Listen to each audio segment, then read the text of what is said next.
Hello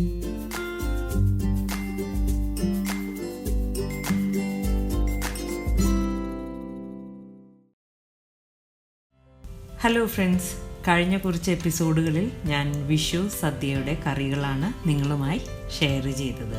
ഇന്ന് ഞാൻ ഈ കൊല്ലത്തെ വിഷുവിൻ്റെ അവസാന വീഡിയോ ഷെയർ ചെയ്യുകയാണ്. ചിട്ടപ്രകാരം തന്നെ ആയിക്കോട്ടെ എന്ന് ഞാനും വിചാരിച്ചു. അപ്പോൾ സദ്യയുടെ ചട്ടവട്ടങ്ങളിൽ അവസാനം വിളമ്പുന്നതാണ് പായസം.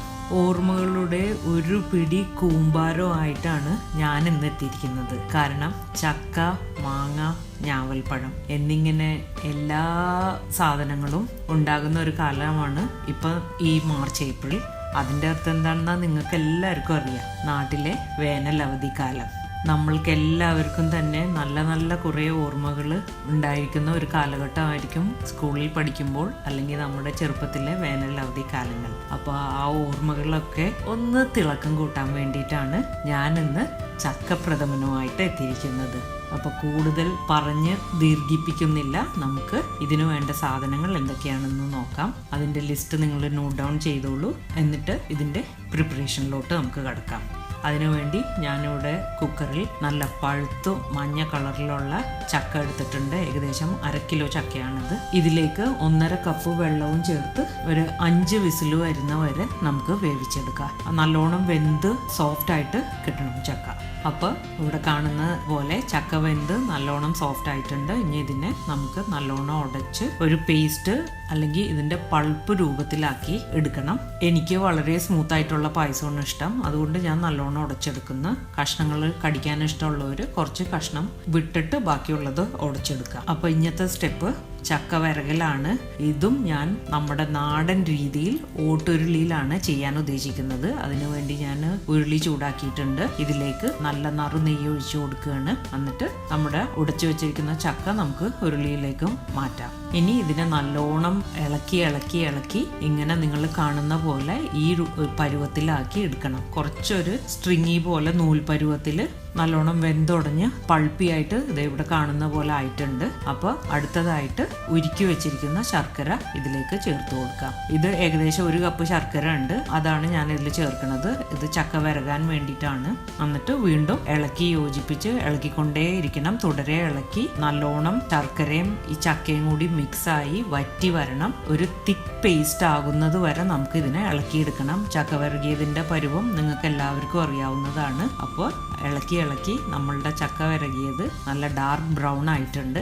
ഇനിയിപ്പോൾ പായസം ആയതുകൊണ്ട് മധുരം കുറച്ചും കൂടിയും വേണം. അപ്പോൾ ചക്ക വരട്ടിയതാണെങ്കിൽ നമുക്ക് ഇതിനെ ഒന്നും കൂടിയും വരട്ടി നല്ല തിക്കാക്കി ഹലുവ പരുവാക്കി എടുക്കാം. പായസം ആയതുകൊണ്ട് ഞാൻ വീണ്ടും ഒരു 1.5 കപ്പ് ശർക്കര ഉരുക്കിയതും കൂടിയും ചേർത്ത് നല്ലോണം തിളപ്പിച്ച് വറ്റിച്ച് പേസ്റ്റാക്കി എടുത്തിരിക്കുകയാണ്. അപ്പോൾ നമ്മളുടെ ചക്ക വരട്ടിയത് പായസത്തിൻ്റെ പരുവത്തിൽ റെഡിയായി കഴിഞ്ഞു. ഇനി ഇതിലേക്ക് ഞാൻ 1, 2, 3 തേങ്ങയുടെ പാലുകൾ റെഡിയാക്കി വെച്ചിട്ടുണ്ട്.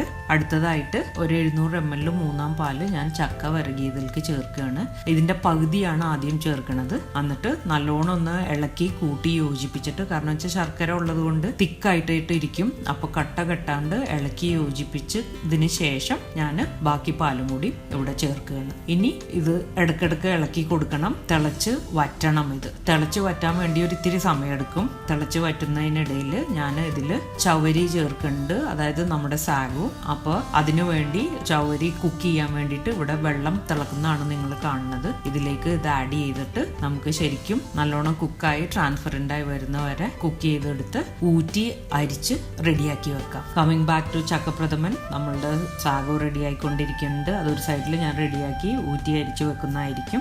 നമ്മുടെ 3-ാം പാല് വറ്റി റെഡിയായി കഴിഞ്ഞു. ഇനി ഇതിലേക്ക് 2-ാം പാല്, ഇത് ഏകദേശം ഒരു 600 ml ഉണ്ട്. 2-ാം പാല് ചേർത്തിട്ട് വീണ്ടും ഇളക്കി യോജിപ്പിച്ച് തിളച്ച് വറ്റിച്ചെടുക്കണം. അതും തിളച്ച് പകുതിയാവണം. അപ്പോൾ 2-ാം പാല് വറ്റിക്കൊണ്ടിരിക്കുന്നതാണ് നിങ്ങൾ കാണുന്നത്. അതും വറ്റി റെഡി ആയിട്ടുണ്ട്. ഇത് ഏകദേശം ഒരു 1/4 ഭാഗം വറ്റി കഴിഞ്ഞിരിക്കുകയാണ്. ഇനി ഈ സമയത്താണ് നമ്മൾ ചവരി ചേർക്കുന്നത്. അപ്പോൾ സാഗു ചേർത്ത് കഴിഞ്ഞു. നല്ലോണം ഇളക്കി മിക്സാക്കി പായസത്തിനായിട്ട് യോജിപ്പിക്കണം. എന്നിട്ട് ഒരു ഏകദേശം 5 മിനിറ്റ് തിളക്കണം. 5 മിനിറ്റ് തിളച്ച് കഴിഞ്ഞതിന് ശേഷം 1/2 ടീസ്പൂൺ ചുക്കുപൊടി, 1/4 ടീസ്പൂൺ ഏലക്കായപ്പൊടി ഇവ കൂടി ചേർത്തിട്ട് നല്ലോണം മിക്സ് ചെയ്ത് വീണ്ടും തിളപ്പിക്കണം. അതിനുശേഷം തീ നല്ലോണം കുറച്ചിട്ട് ഇനി നമ്മുടെ തൻപാല് അല്ലെങ്കിൽ തേങ്ങയുടെ 1/4 പാല് ഇതിലേക്ക് ചേർക്കണം. 2 കപ്പോളം ഞാൻ ഇതിലേക്ക് ചേർത്തിട്ടുണ്ട്. എന്നിട്ട് വീണ്ടും നല്ലോണം കൂട്ടി യോജിപ്പിക്കണം. സാധാരണ തിളപ്പിക്കാറില്ല ഞാൻ, പക്ഷേ തേങ്ങ ഇപ്പോഴത്തെ കാലത്ത് പെട്ടെന്ന് കേടാവും. അതുകൊണ്ട് ഞാൻ ചെറിയ തീയിൽ ഇളക്കി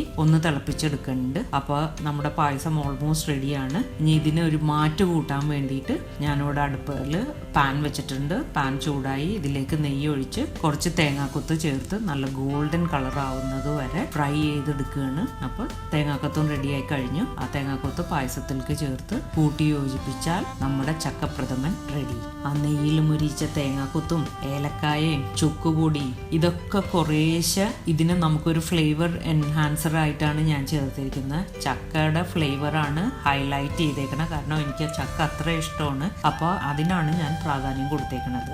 ഇനി എനിക്ക് പിടിച്ചേക്കാൻ വയ്യ, ഞാൻ പായസം ടേസ്റ്റ് ചെയ്യാൻ പോവുകയാണ്. നിങ്ങളും വേഗം ഇത് ട്രൈ ചെയ്ത് നോക്കണം. എന്നിട്ട് put in your comments in the box below. Please do subscribe to my channel and give a thumbs up if you like my video. അപ്പോൾ അടുത്ത എപ്പിസോഡ് വരെ take care and bye bye.